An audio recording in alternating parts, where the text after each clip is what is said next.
Assalamualaikum dan hai semua. Apa khabar adik-adik? Hari ni kita nak mulakan satu pengembaraan yang best sangat. Kita akan belajar macam mana nak jadi kawan baik kepada buku-buku kita. Kawan baik. Mesti seronok kan? Jom kita mula. Adik-adik, cuba tengok ni. Buku ni macam pintu ajaib kan?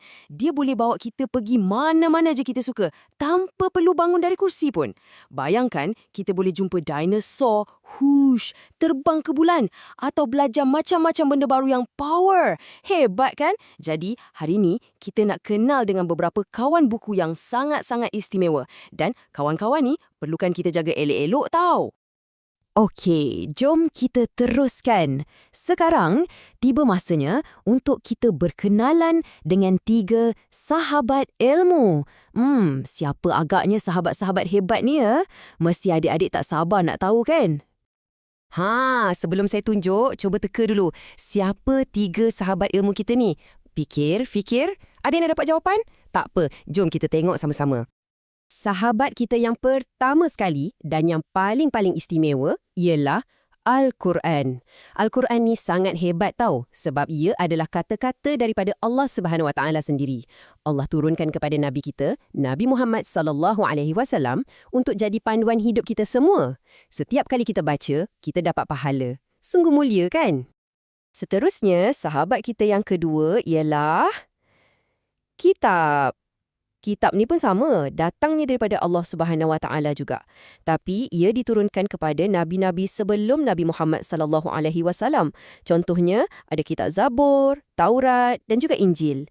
Sebagai orang Islam, kita kena percaya pada semua kitab ni tau. Dan sahabat kita yang ketiga mestilah buku. Yang ini kita selalu jumpa kan? Dekat sekolah, dekat rumah, ada buku cerita, buku teks, buku mewarna, macam-macam lagi. Senang cerita, buku ni adalah kawan kita yang penuh dengan tulisan dan gambar-gambar best untuk tolong kita jadi lebih pandai. Okey, sekarang kita masuk bahagian yang paling penting. Ingat tak tadi kita cakap Al-Quran tu sahabat kita yang paling istimewa. Jadi, kita kena belajar cara yang betul untuk tunjukkan rasa sayang dan hormat kita. Jom kita belajar sama-sama macam mana nak jadi sahabat yang paling baik untuk Al-Quran. Ada 5 cara mudah je. Jom kita tengok satu-satu. Nombor 1, kita kena hormat dan jaga elok-elok. Maksudnya, jangan koyakkan, jangan conteng, jaga macam kita jaga barang kesayangan kita. Nombor 2, sebelum pegang atau baca, kita kena ambil uduk dulu. Ni macam kita basuh tangan bersih-bersih sebelum makan makanan yang sedap dan istimewa. Nombor 3, Al-Quran mesti diletak dekat tempat yang tinggi dan bersih tau. Jangan letak atas lantai. Keempat, bila kita baca, kita kena baca dengan betul dan perlahan-lahan, ikut hukum tajwid. Dan yang kelima, masa membaca tu duduklah elok-elok, sopan dan kalau boleh menghadap ke arah kiblat. Senang je kan nak buat? Adik-adik tahu tak, bila kita buat baik, kita akan dapat balasan yang baik juga.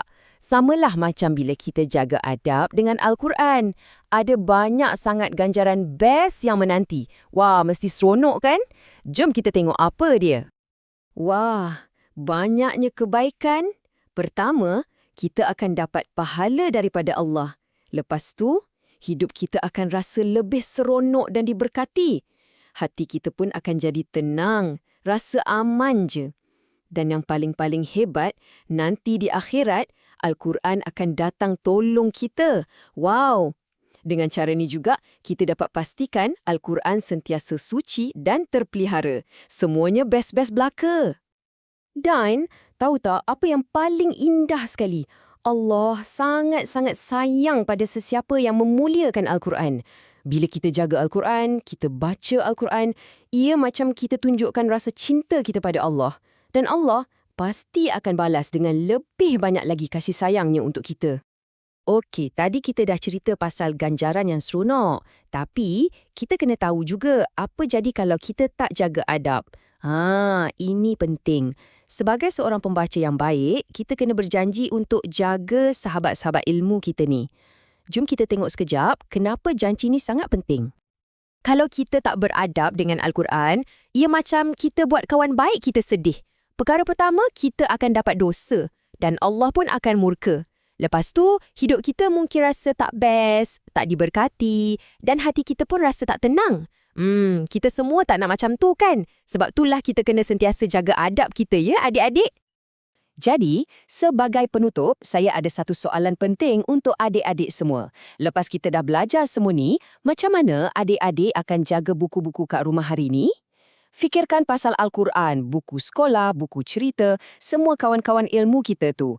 Jom kita sama-sama janji untuk jadi sahabat ilmu yang paling baik. Okey?